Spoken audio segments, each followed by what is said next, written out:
Hi guys, here's my tutorial for making these miniature 1/12 scale polymer clay broccoli.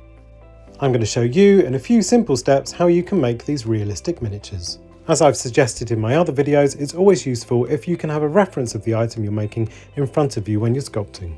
As we're going to be making a mould to make multiple broccoli, I just use a white polymer clay at this stage, but you can use any colour you have to hand.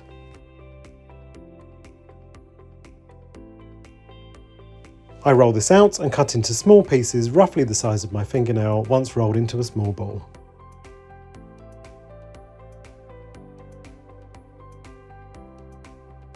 As we're going to be making the head of the broccoli, you want to form this piece into a flattened dome. I work on these glass ramekins as a platform to sculpt onto.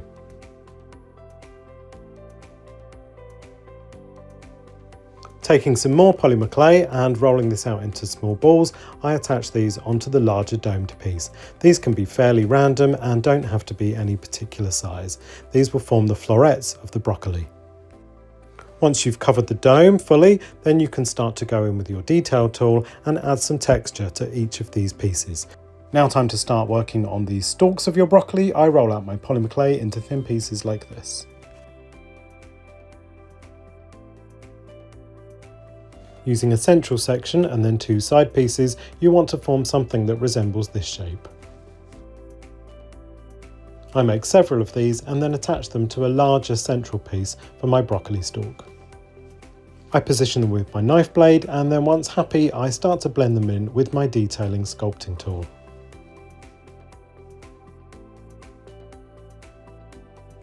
Using a detailing ball tool, I run lines down into the main stalk to accentuate the lines where these smaller pieces grow.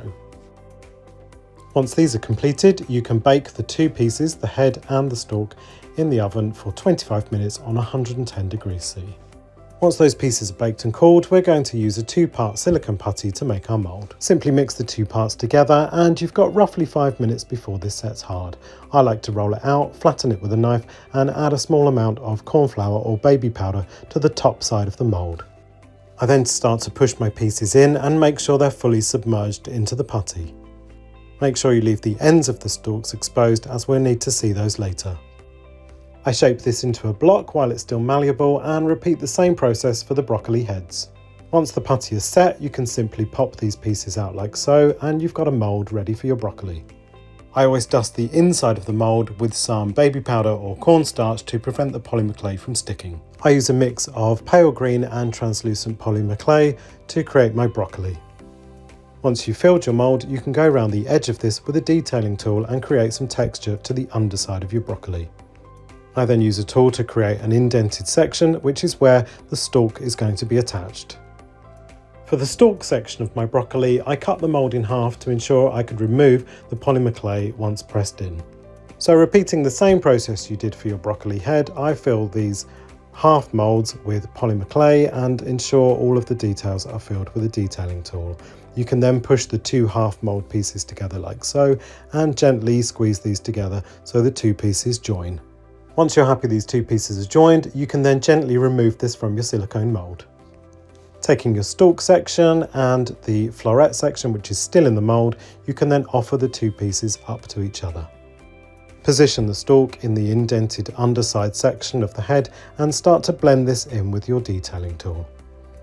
I use various shape tools to create interest in between the stalks and make this look more three-dimensional.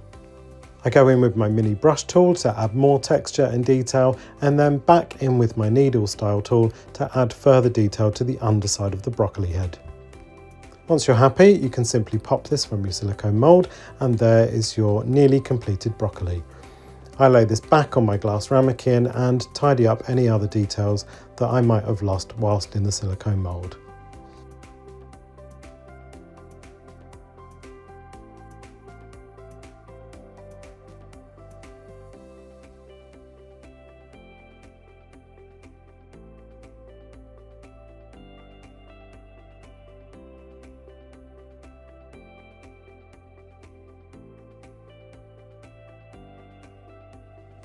Highlighting some of the details between the florets helps for the final finished look, especially once it's painted. So before baking this, I like to give this a dust of colour with some chalk pastels in green and yellow, and I simply apply this to the stem and into any of the detail areas. One last tiny touch up with my detail tool, and these can be baked in the oven for 25 to 30 minutes at 110 degrees C. So now these are baked and cooled, I go in with my acrylic colours. As you can see, I use a varying array of greens, and this is in a diluted mix which I start to use as a wash over the head of the broccoli. I like to build up layers of colour, especially in different shades of green, as this gives a more realistic look.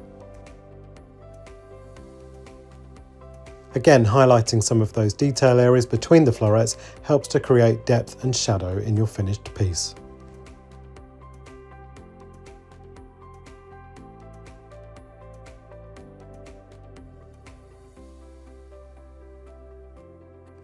I mix a pale green and yellow, and this is dry brushed over the top of the broccoli florets.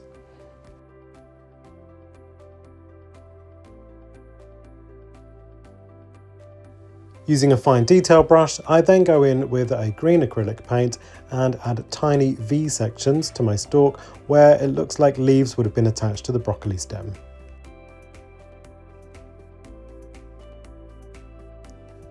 I then use a dark green diluted wash to go in between all of the broccoli stems and up inside the broccoli head. This creates an illusion of depth. And finally, a last very fine detail line around the base of the broccoli where it would have been cut. So that's your broccoli finished, and you can display these however you like.